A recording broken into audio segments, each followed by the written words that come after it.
Fala galera, tudo cuscuz com vocês? Gente, vamos para mais uma aula do nosso canal Deixa de História, vamos aprender.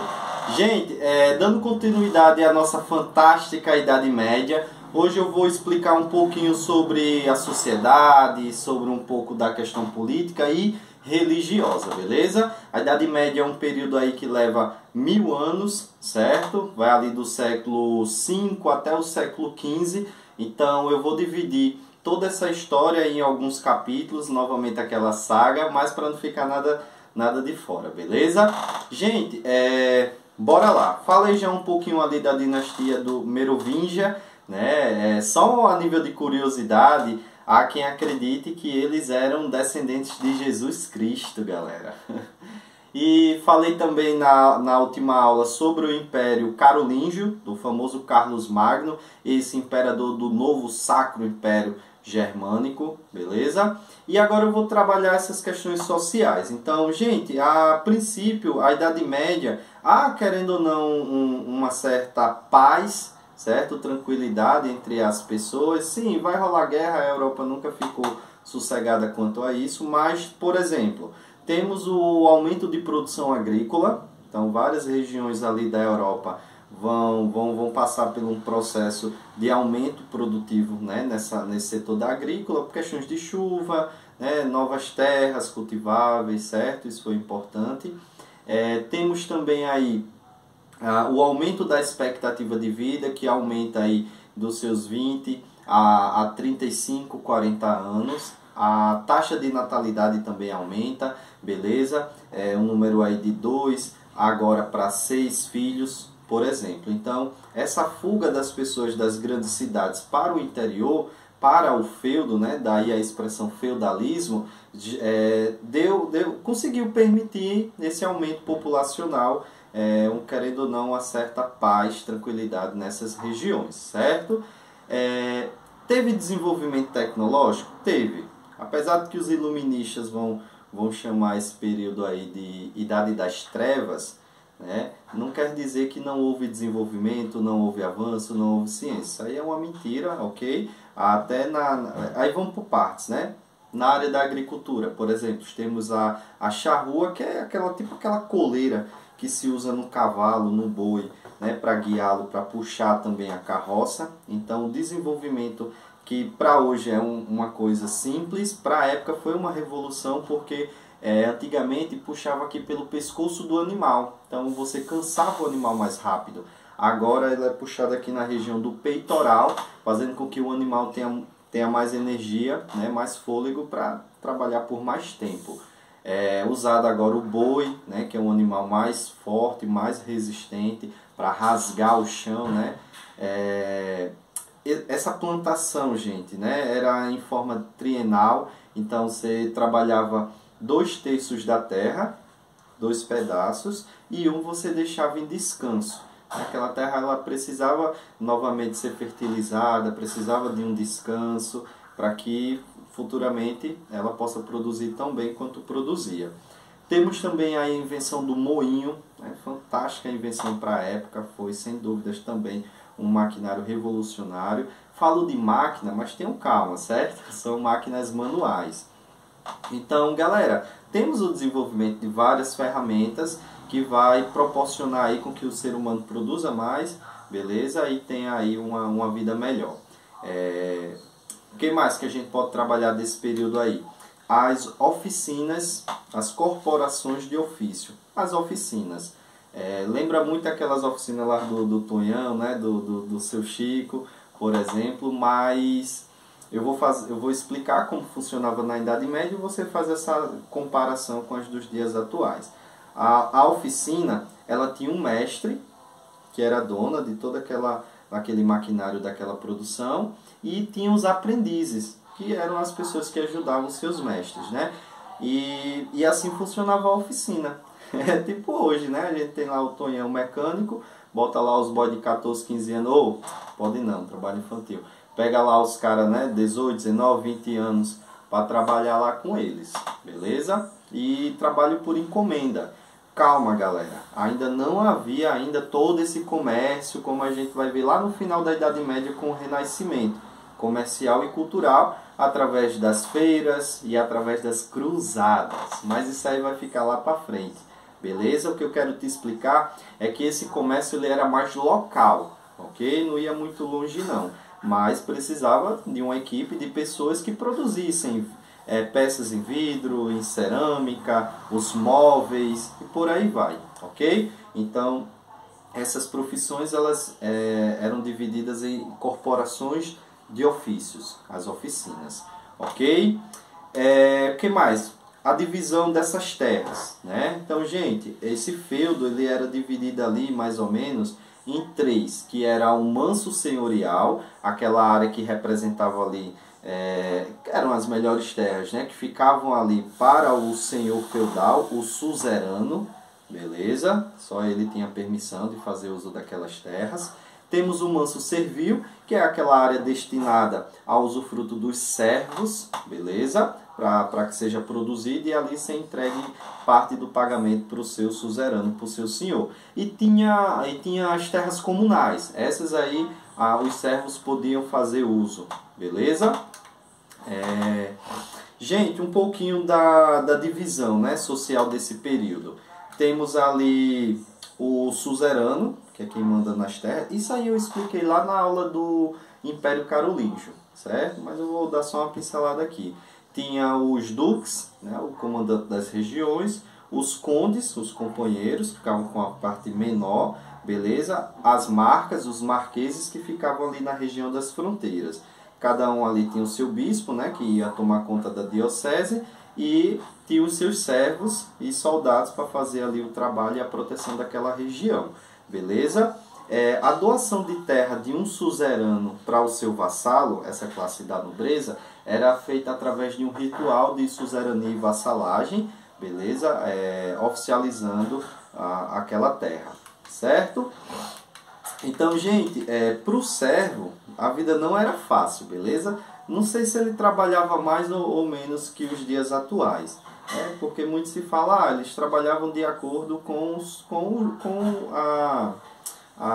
o dia, né? Quando amanhecia, o sol nascia, o galo cantava, né? Iam trabalhar, o sol se põe, todo mundo para casa jantar e a vida era assim, bem rotineira, mas uma vida mais pacata, mais tranquila, bem de interior, não é verdade? Hoje a vida é uma loucura, aqui na cidade grande é uma loucura.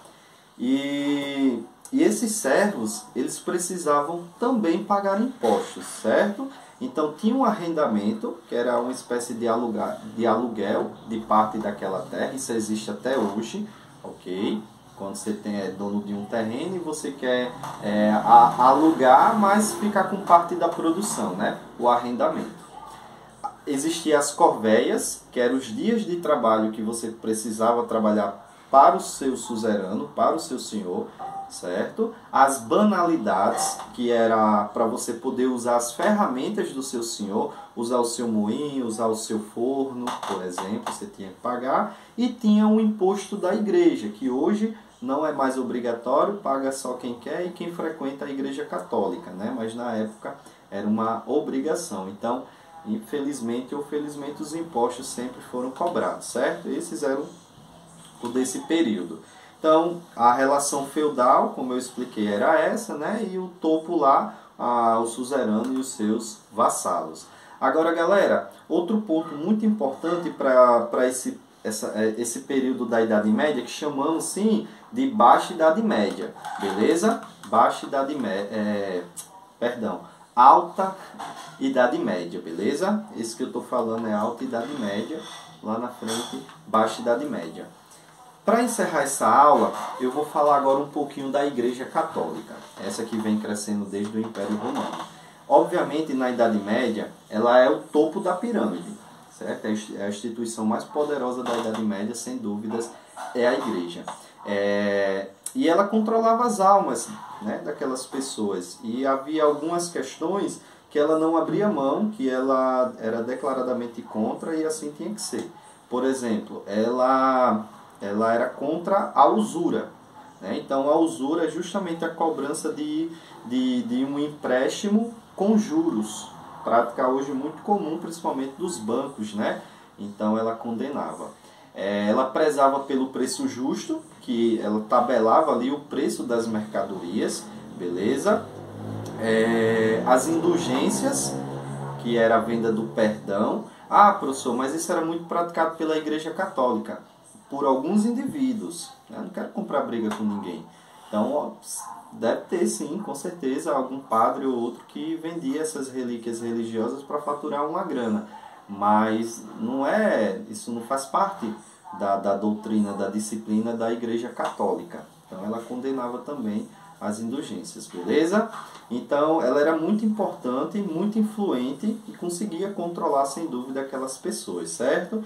A filosofia da Idade Média é controlada em partes pela Igreja Católica, né? Temos aí o Santo Agostinho de Hipona, certo? Temos aí também o São Tomás de Aquino, doutor, né, da Igreja Católica, ele que vai contribuir enormemente para as novas interpretações da Bíblia, né? Porque tanto o Santo Agostinho quanto o São Tomás de Aquino, eles são estudiosos da filosofia grega, ali de Sócrates, Platão, principalmente Aristóteles. Então eles vão fazer uso da filosofia também na Igreja Católica e sem dúvida ela consegue crescer, porque esses caras explicaram muito sobre o que são princípios, né, sobre o que são valores, isso muito defendido por Jesus Cristo, beleza?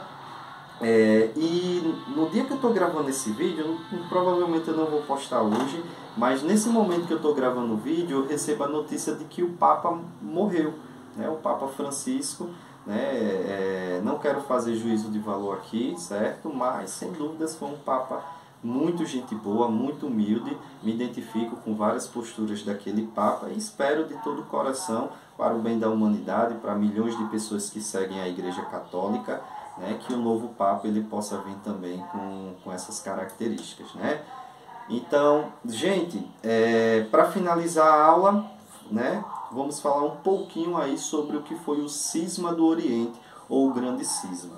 É esse momento que a Igreja Católica ela vai se dividir entre a Igreja Católica Apostólica Romana, com sede em Roma, Itália, essa que a gente segue, e a Igreja Católica Ortodoxa, essa lá em Constantinopla. Lembra do Império Romano, dividido no meio, uma capital lá em Roma, outra capital em Constantinopla? Pronto. A Igreja Católica lá de Constantinopla, que atualmente é a Turquia, certo? Ela entrou em várias divergências com essa Igreja de Roma. E essas divergências ocorriam principalmente nos encontros ecumênicos, encontros esses para discutir sobre pontos importantes da Bíblia, né? E que não cabe a gente, né, discutir essas questões. Eram pessoas capacitadas, pessoas que dedicaram aí a vida inteira a esses estudos, e são os bispos, e lá eles discutiam questões como monofisismo, arianismo, né?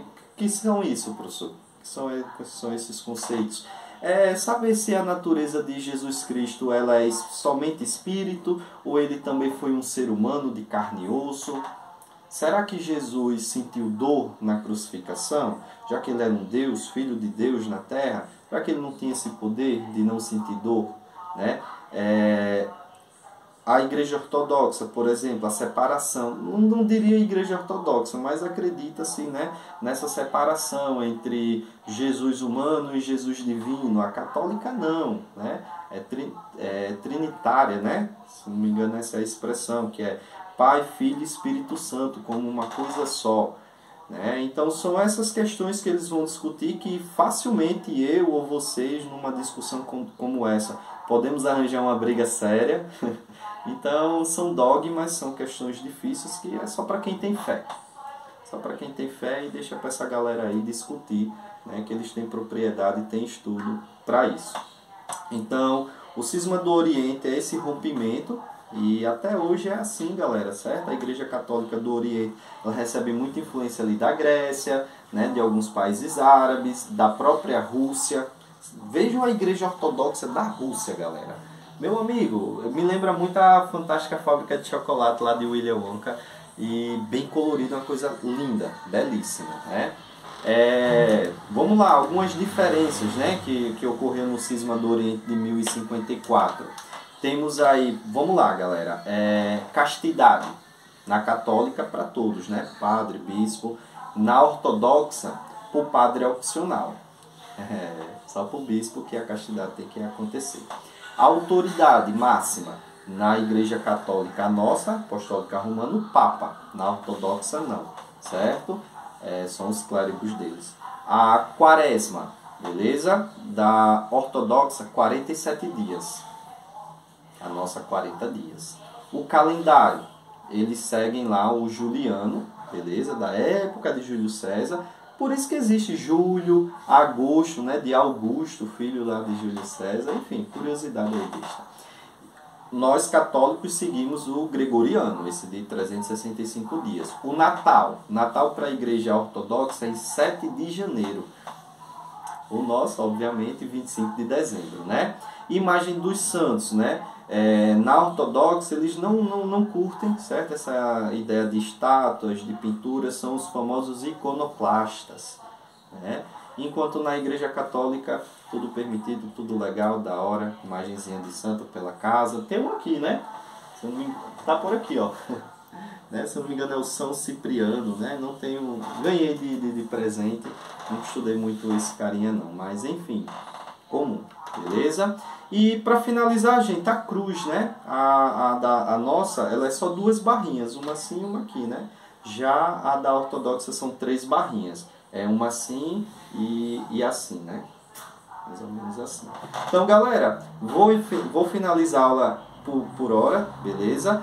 Vou gravar futuramente novos vídeos sobre essa Baixa Idade Média. Aí, galera, também tem muita coisa bacana, como a Guerra dos 100 Anos, certo? Temos aí as cruzadas, as feiras, galera, né? Temos aí muita coisa legal por vir e espero vocês, né? Fico muito feliz se vocês estão acompanhando meus vídeos.